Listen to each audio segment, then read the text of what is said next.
long story short, there's a record that I just dropped precisely a week ago called Ain't You Mad? And it features Guapdad. It features Kenny Mason and Buddy. And what's funny is that record was created precisely 3 years ago, back in 2021.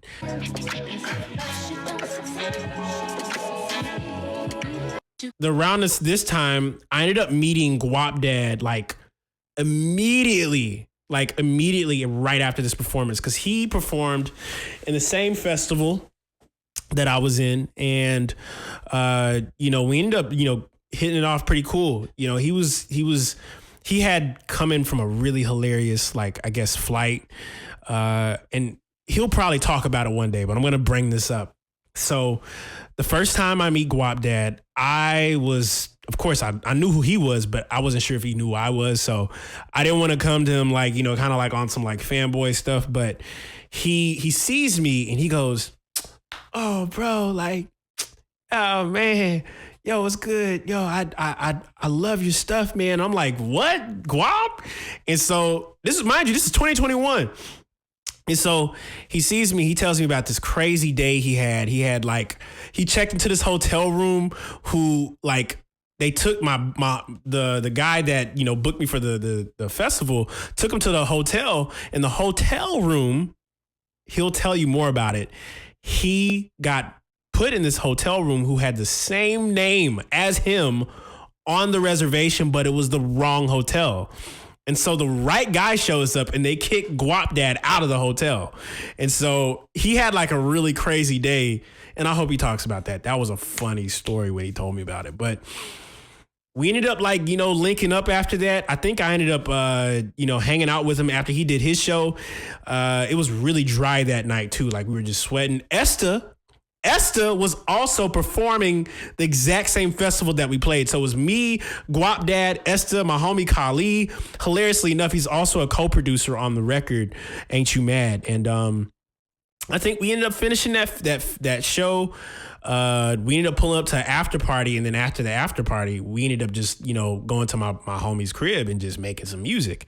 And so the very next day, as we were making the music, I think I was hanging out with Kaelin, and Kaelin dropped me a sample. And this sample was mad crazy. And so I'm going to pull up the Ain't You Mad record in its infancy, and I'll show you guys what it originally sounded like before we started tweaking it. So let me see if I can find it here. The original beat that I had for this was back in 2021. So let me pull this up real quick. Pull this up. Go to places. Show them places. Yeah, we had a lot of different versions of this song. All right, so it's about to sound really, really crazy. But basically, I was sitting with Kaelin, and Kaelin was like, "Yo, I got this sample," and I was like, "What's the sample?" And he gave me the sample, and this was, I want to say, the original Soul Chop. So let's do 4 Soul Chop. Showing browser. So this is the original chop. This is the original chop. Hold on. This is it. That's all I had. Okay. It's all I had. And at the same time, I remember I was making all the beat VOs at the same time. Think about it. It's 2021 July. And that's what he gave me. He gave me this sample. And I'm like, yeah, that's all he gave me. That's all he gave me. And I was like, all right, well, it'd be cool. And my brain just started breaking it down as soon as I heard it. So before I play all the vocal stuff, we had just made that beat. We just, added all these little elements. And this was the original idea. So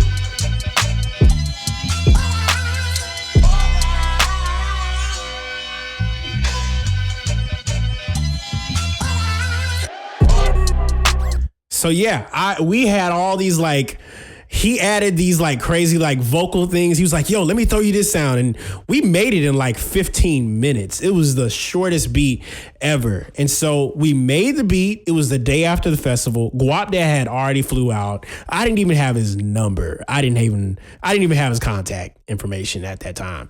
And so we're sitting on this beat. And I remember me and Kaelin was just hanging. And I guess Kaelin got in contact with Guap, and he sent him the beat that we did. And so this beat had sat for what felt like a year at that time. And I ended up getting a random text, I think probably around like 2020, into 2021, beginning of 2022. Guap sends me the first demo of the song, and the first demo definitely sounded different, but it was still same energy.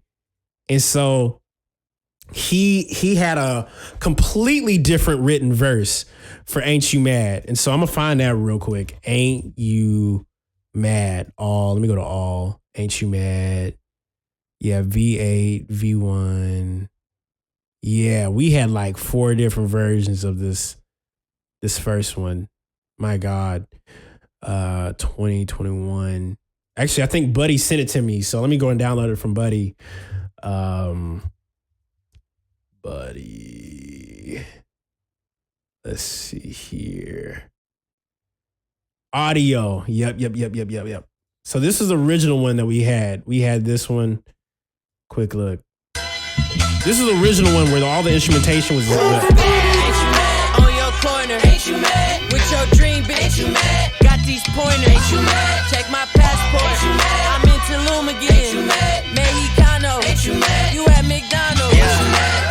I know that bitch and ain't had a baby. He was actually first. Too much, I've been acting crazy. Ghost in that hoe just like Patrick Swayze. Then I added to my list of accolades. Guap actually like recut his verse multiple times. So I led it up to my homie Kaelin to like pick the verse that we picked for the song. And we did not touch this song until the beginning of 2024.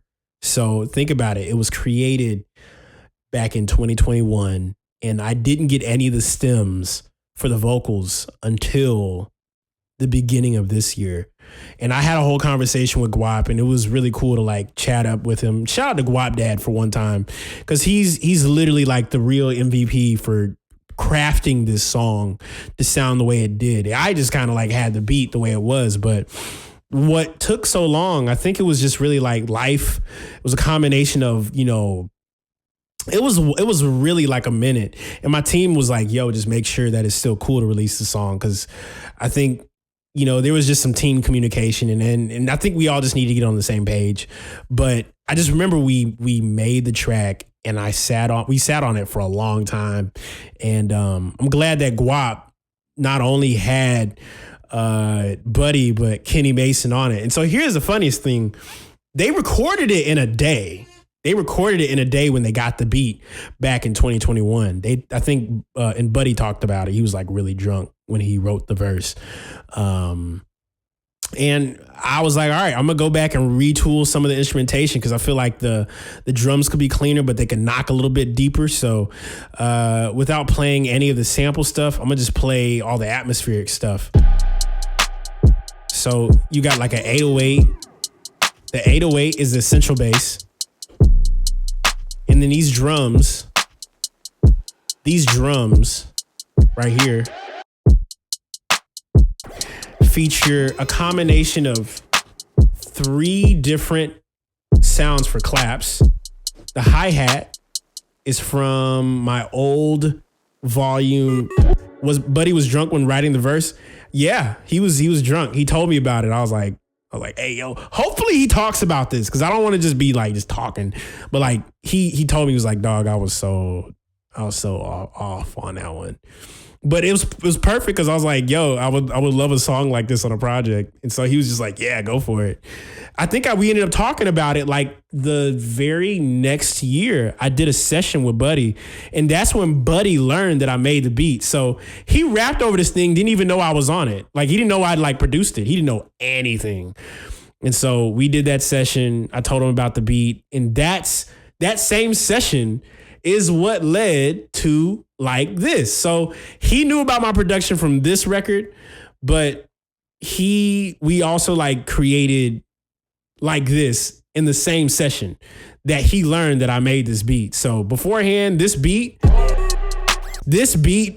I did not exist to him. Me as a person did not exist to him when this beat was crafted. But then I told him I made the beat. He was like, oh, what, dog? You got to give me some more of those. And so, yeah, hopefully at some point that's going to lead to a full project that I produce for Buddy. But that's a whole nother conversation. Yeah, so that was the original idea. Kali added all the little elements. I added the weird little synth stuff. And the weird synth stuff, I think, pops up in the sample pack that I have. This is all operator, by the way. And so, yeah, the kick, the hi-hat, the claps. I took a 707 clap, and then I took another clap that was also inside of Ableton stock and just combined it together. Yeah. And then you hear Guapdad's verse by itself. So you start off with just, the Ain't You Mad joints. Yeah. Who's bad? Ain't you mad? On your corner. Ain't you mad? With your dream bitch. Ain't you mad? Got these pointers. Ain't you mad? And so here's something really cool that I wanted to do. On his voice, I wanted to do a little trick regarding his spreading. And I'm pretty sure you guys probably didn't hear it, but feeling wise, it does this throughout the song. So I'm going to go over here. There is a part of the song where I increased the mid-side EQ of the song. So on your corner, with your dream bitch, got these pointers, check my passport. School still got the principal, many mad at me, they minimal money. So check this out. What mid-side EQ is in mastering, right? When you master music and you want to have the mid-side EQ, you can choose to boost the EQ of the middle of your frequencies. So let's say you have a left side and a right side. That's side. You can EQ the sides, but you can also EQ the middle of your stereo image. So instead of just being stereo EQ, you can do mono EQ for the middle of your stereo image. Hope that makes sense. And so I'll show you guys here.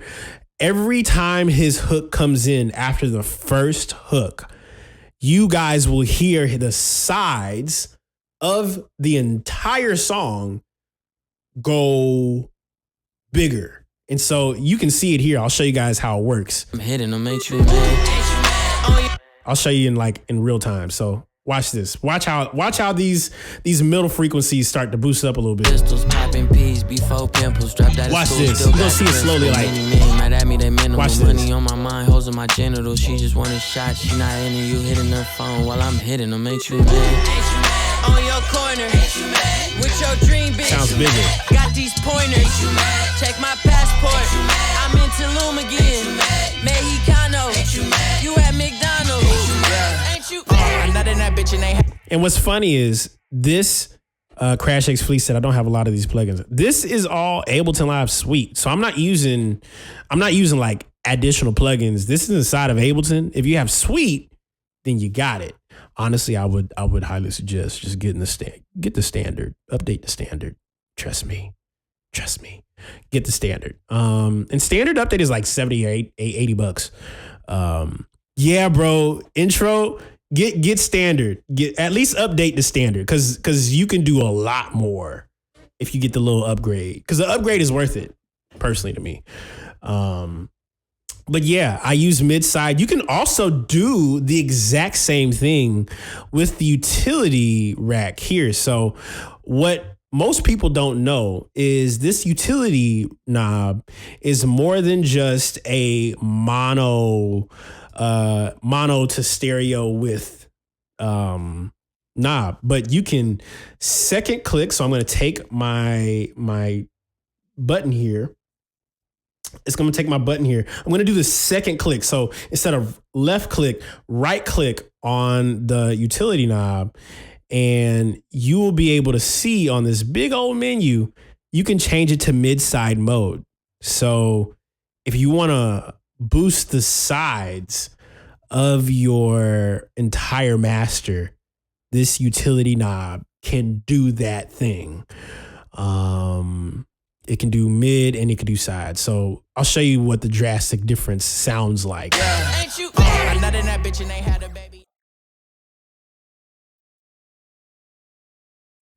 Hold on there, player. I got something important to tell you. If any of you guys who are watching want to watch all this back, I currently have a thing going on called Full Studio. Access $8 per month for the entire catalog of all these Twitch streams. It goes back to 2021, all the way up until right now. As well, the Access Plus option that gives you access to the catalog, the consultations, and a 30% discount code to anything I drop in the future for my sound packs right here. So if you're watching this, cop the full access, please. I'm gonna walk away now. For more information, cop something from my store, wait for the email, and join the Discord for more. Now back to the video. That is the sides. Now this is just the middle. Yeah. Ain't you? I'm not in that bitch and ain't had a baby. I've been drinking too much, I've been acting crazy. Ghost in that hoe just like Patrick. And I added to my list. And what's funny is the utility will also identify what stereo imaging is in your mix, like whatever stereo is going on. But I would not advise you guys to do what I just did. I use it to basically identify certain frequencies and sounds. Matter of fact, I just had a random thought. What if, when you think about like AI stripping stems, what if they use these exact same principles to take sounds out? You ever thought about that? Just thought about that. But I digress. So yeah, you have Guapdad's hook. Got these points. And he's like layering these vocals. So I wanted to make sure that they all sounded like it was just someone screaming profusely. And what's funny is you got all these different frequencies that are hitting at the same time. So yeah. You at McDonald's. Ain't you mad? Bad. Crazy, right? And this whole thing, might I mention, this whole thing is mentioned by is mixed by KFX. The whole thing is mixed by KFX. Yeah, the KFX rack is what mixes this entire song. I didn't use anything external to use this. And then you have Buddy's joint right here. And then I did something really cool with his voice. I wanted to like do something experimental with it. Soon as the cash came. Right here. This is what I did right here. So check this out. Soon as the cash came, I told him get the hell out of the way. If you don't know how to act around a ghetto rich. So you hear that little thing where it's like the delay started like going up a little bit. Soon as the cash came, I told him get the hell out of the way. If you don't know how to act around a ghetto rich nigga. Ain't you mad? See, so like I wanted to like go crazy with it. And so, yeah, those are like another thing. That was like another thing. I think I did that with delay. You could see me even automate it right here. I was like, all right, I'm gonna just automate that. Don't know how to act around a ghetto rich. I just wanted to make it sound even more hyped than it already was. I got that trick from the K-pop record that I had produced with a good buddy of mine, Jasper. He showed me some vocal tricks, and one of the tricks that I used like a K-pop, experiment with that one. If you don't know how to act around a ghetto rich nigga, on your corner. And so that's that one. And then the last part. So the last part, now this is going to be a hilarious part of the story. I don't know. And I'm not going to like communicate deep about this, but Kenny Mason was almost. I wasn't sure if he was going to be a part of the song because there's a whole business thing associated with it, but someone that almost replaced Kenny because of a business effort was going to be Logic. I was going to have Logic in replacement of Kenny Mason just in case the verse did not make it. And so Logic, if you happen to see this, I do have a record in mind for you, but it just didn't happen the way that I intended, but, I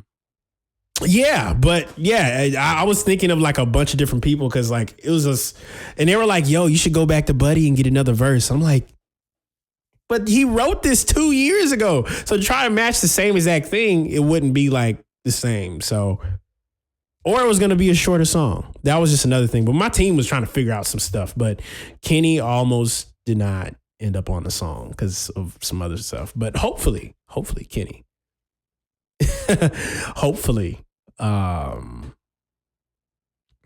be able to connect with you like in person because you're one of the guys crazy enough that I told my team. I told Dylan back in 2020, my manager Dylan, I told him specifically I wanted to work with Kenny Mason, and crazy how like the universe works, so I'm very thankful for you to be a part of the song. So, and I was like, I want to make sure I get your stuff right. Like even mixing wise, production wise, I wanted to make sure it was cutting. You know what I'm saying? I'm set up for success. You set up for something less. Mind sharp, make a company cut checks. Chuck a check if that ass on chunk, yes. But yeah, so just chest. Last time that I checked, and nigga, I just checked. So basically, that's how the song happened, and it took 3 years to really get good. Like really, and not even just get good because the song was great. It was amazing. Really, what I was really hoping for was that everything with the song worked out in the way it was supposed to. And it did. It exceeded my expectations. It's exceeding my expectations because right now I'm looking at how many streams I got for it. And it's up there, dude. So for those of you guys who are still playing that record, I appreciate y'all. Play that joint till the album comes out. I'm going to come back with a hat, by the way. That's the next thought. I got to have a hat and I got to have the sticker that comes along with it. So, that's my breakdown of Ain't You Mad, and keep listening to it.